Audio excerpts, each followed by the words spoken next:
ay rated SPG. Striktong patnubay at gabay ng magulang ang kailangan. Maaaring may masiselang tema, lengguwahe, karahasan, sexual, horror o droga na hindi angkop sa mga bata. Ikaw ang aking lala sa gabing madilim.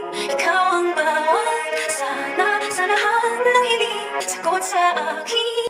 Agad na inilabas at ibinaba itong warrant of arrest para dito kay Moira. At dito naman na pinuntahan ng mga pulis kung saan ito naka-check-in ito si Moira. Subalit nagtataka ang mga pulis na kung bakit gulong-gulo itong kwarto ni Moira at tila nagmamadali nga daw umalis. At nakumpirma nga nila na wala na doon itong si Moira. At dito naman na ipinagtataka ni Giselle na hindi naman daw naka-check out itong si Moira. At kung bakit nawala ito sa kwarto. At maya-maya nga ay napansin nga dito ni RJ itong si Doc Carlos Benitez at nagtaka ito na kung ano nga ba ang ginagawa ni Carlos Benitez dito sa hotel kung saan naroon itong si Moira. At agad naman na nakahanap ng rason itong si Carlos upang idahilan niya dito kina Giselle at RJ. At sinabihan siya na may tumawag daw sa kanyang pasyente at kinakailangan siya sa hotel na iyon.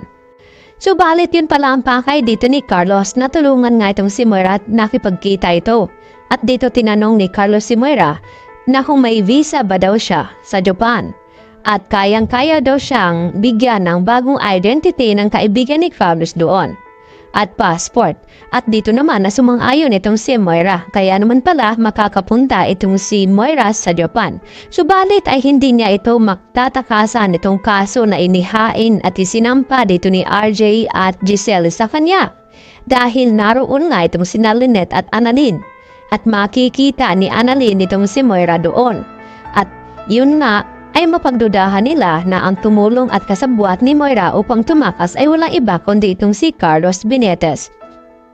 Samantala, ibinaon at itinago naman ni Moira itong pera na milyones.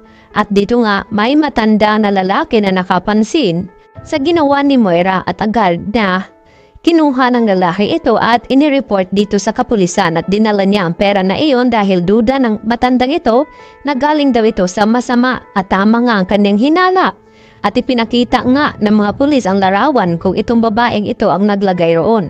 At nakumpirma nga ng lalaking ito na yun nga ang babae at kumpirmado na nga na si Moira ang nagtago sa mga perang nakulimbat niya dito kina Giselle at RJ. At hindi matatakasan ni Moira itong mga kaso na laban sa kanya.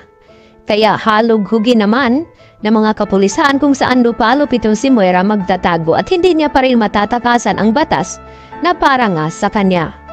Samantala, tuwang-tuwa naman itong si Lynette at itong si Annalyn na nakarating na nga ng Japan. At kasama dito itong si Doc Lyndon Javier. At sa wakas ay makapagbanding na rin sila dito ni Annalyn at hindi isipin itong mga problema na nasa Pinas. At dito nga hindi asahan na makikita nga nila doon itong si Moira. At dahil sa nagmamakaawa nga itong si Zoe kay Carlos Benitez na siya na lamang ang matatakbuhan niya upang matulungan ang kanyang ina dahil ayaw niya raw daw makulong ito.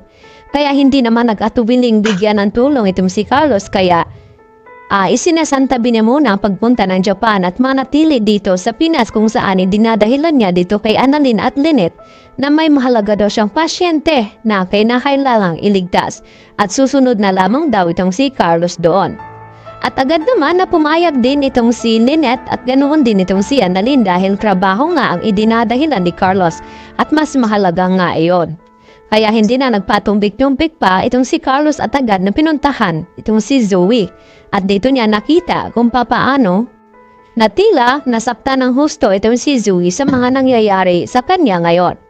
Kaya yan po ang ating patuloy na pakabangan mga kapuso bukas kung ano magiging kahinat na ngayon makukumpirma ng mga kapulisan na ang tumulong kay Moira ay walang iba kundi itong si Doc Carlos Benitez. Yan po aking karagdagang latest update at maraming pong salamat.